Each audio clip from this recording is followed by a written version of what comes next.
that Africa's cradle of civilization, original man's from Africa. All civilization started in Africa. Please! No more shock! No more shock! Stop! While recently surfing the internet, the staff of SHABAZZ Productions landed on some very shocking information on what Farad was teaching all along. The information hit us like a chainsaw. A history scholar named Paul Guthrie presented a very powerful case showing that Master Farad's teachings was straight out of India and that India is the root of civilization. That Africa's cradle of civilization, original man's from Africa. All civilization started in Africa. There is a letter written by W.D. Farad that's dated December 18th, 1933. On the first page of that letter, W.D. Farad writes, "You have done minus things. You have done minus things." That right there is British English. In this country, we would say, you have done some bad things, or possibly you have done some negative things, maybe. But no one says you have done minus things unless they're speaking British English. Stop there! No more shock treatment, please! A number of years ago, I was at some function. It was an indoor function, and there was a gentleman seated near us, and I noticed he was sitting in that trademark FOI style with his left hand on his left thigh and his right hand covering his left hand. No one else sits like that unless they're FOI. So I spoke with him, and I even greeted him. I said, "Assalamu alaikum," and he responded, "Wa alaikum salam." So we struck up a conversation, and I asked him, "Where did you learn how to sit like that?" And he told me he was from Pakistan, and that sitting posture, that sitting position, is the way men in his region of Pakistan are taught to sit. Pakistan is the same western part of British India that we've been talking about. It's the same part that all the names and everything else comes from. So in addition to the FOI drill commands and the way that he structured the nation and the names and the history and the distances, in addition to all of that, even the FOI sitting posture is uniquely Indian. W.D. Farad came from India. Please! No more shock! No more shock! Stop there! Stop there! Help societies and groups of people cross over or advance from one stage of development to the next. That's the job of the 24 scientists. That's why they release their books. That's why they do what they do at these predetermined points in time. So Tirthankara means a Ford maker. And you know Ford was one of the names used by W.D. Farad. He was doing the work of a Tirthankara, a scientist. He didn't just rock the boat. His job was to alter the course of the river. And that's one reason why the people of his day, authorities of his day, they challenged him for that. They disliked him for that because they knew that what he was talking about meant that their time had expired. So yeah, Jainism is from India. There in India, they talk about the 24 scientists. They don't have any record of that in Saudi Arabia. The records all point to India. W.D. Farad talked about the 25,000-year history or cycle of time. Is that also mentioned in the ancient books of India? Yeah, you can find the 25,000-year history discussed in a book called the Manu Smriti, or the Laws of Manu. When you look at the history which W.D. Farad outlined, in addition to the 25,000-year cycles, he speaks of periods of time so huge, so vast, that no culture in the world talks in terms of such huge numbers except India. Western science says that the whole universe is no older than 14 billion years. W.D. Farad talked about history in terms of trillions of years. No one else does that. No one else talks of history in terms of trillions of years except in India. You can look up the word Yuga, Y-U-G-A. In India, they talk about history going back 311 trillion years. When W.D. Farad talks about an event occurring 66 trillion years ago, that is not in conformity with any other historical framework except for the framework in India. The final call in the Nation of Islam, they say, is that all they want is the truth. Did Professor Guthrie provide answers?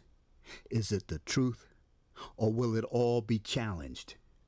Do you want answers? You want answers? I think I'm entitled. You want answers? I want the truth! You can't handle the truth! Yep, a lot of people are going to have a rough time handling the shock of it all. Let's take a brief look at what Master Farad taught Elijah Muhammad in a booklet called The Supreme Wisdom, Volume 2, What Every American So-Called Negro Should Know About, written by Elijah Muhammad.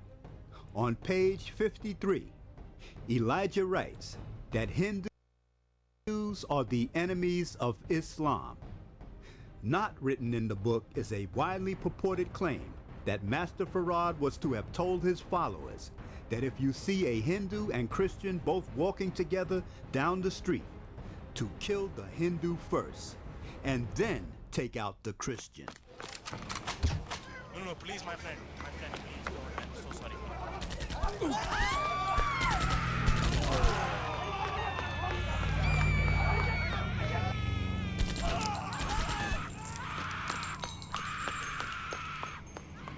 In the same book, on page 16, Elijah Muhammad writes in plain English that Africans have kinky hair because a pissed-off scientist took Africans into Africa and the environment over the years altered Africans' hair to make it kinky, which suggests that it was once straight.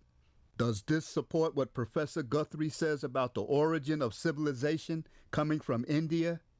Is Elijah admitting that Africans were altered from an original state and that Africans are a spin-off from Indians? Is this explanation of Africans having kinky hair a statement of shame, or is it a boast of pride? This explanation is again repeated in another book by Elijah Muhammad titled Message to the Black Man in America on page 31.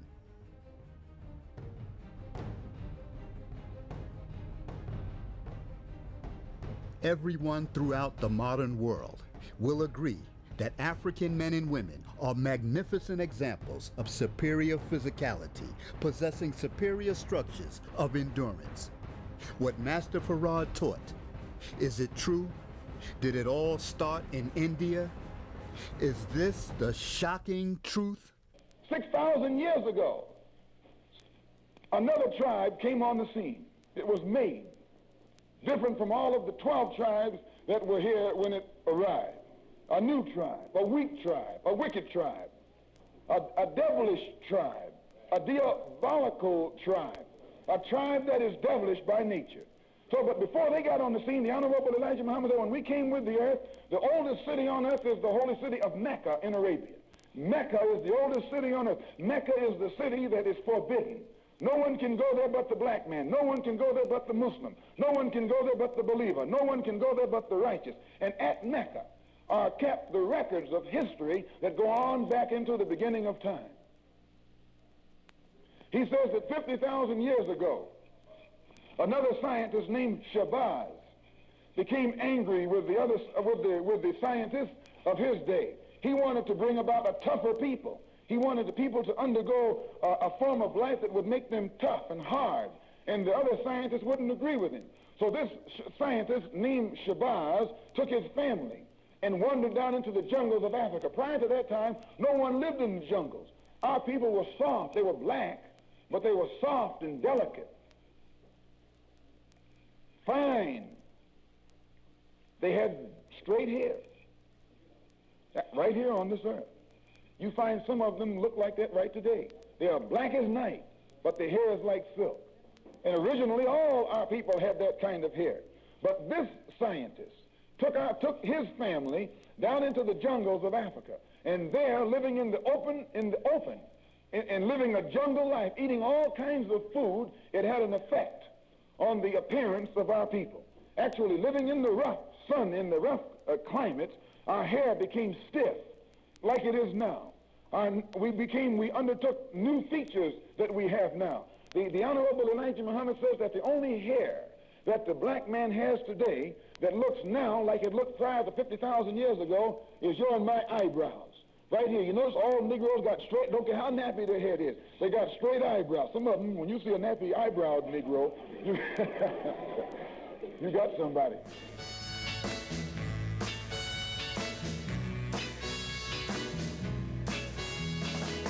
I don't want you to prove to me how glamorous you can be. You don't need no fancy talking. You don't need no fancy walking. 'Cause all I want you to do, baby, is to be yourself. Oh yeah, be yourself. You don't have to be a great pretender. You don't have to be a big time spender. You can stop trying to impress me by acting like someone you'll never be. Because all I want you to do, baby, is to be yourself. Oh yeah, be yourself.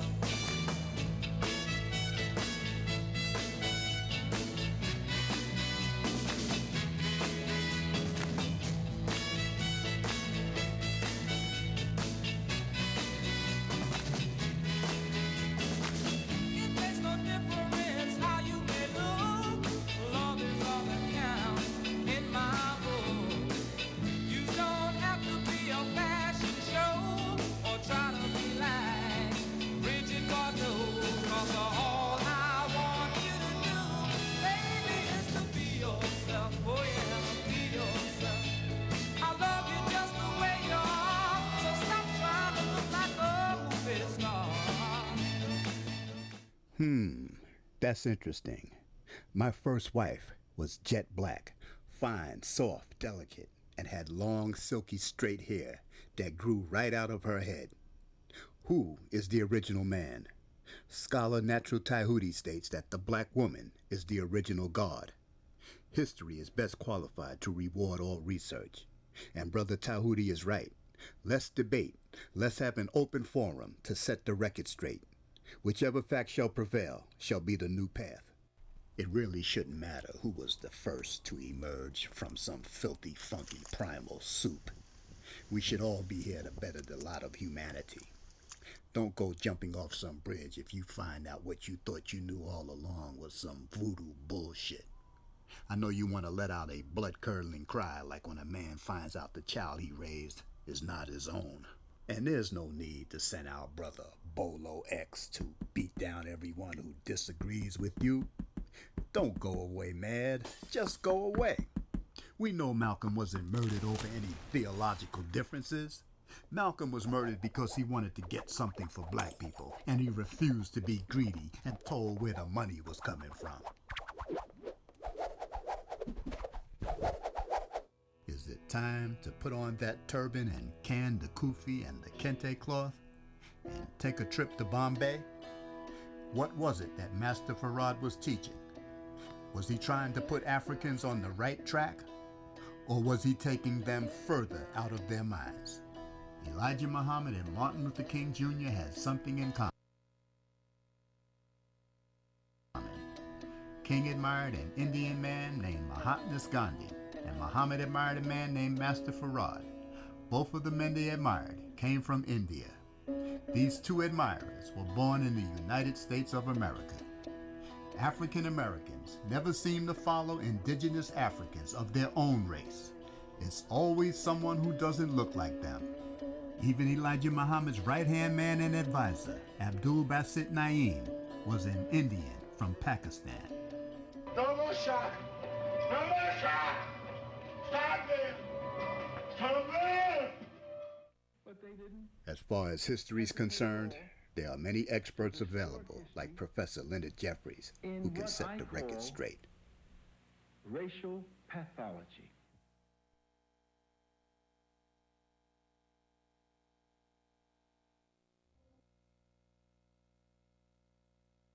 Was Farad a lunatic?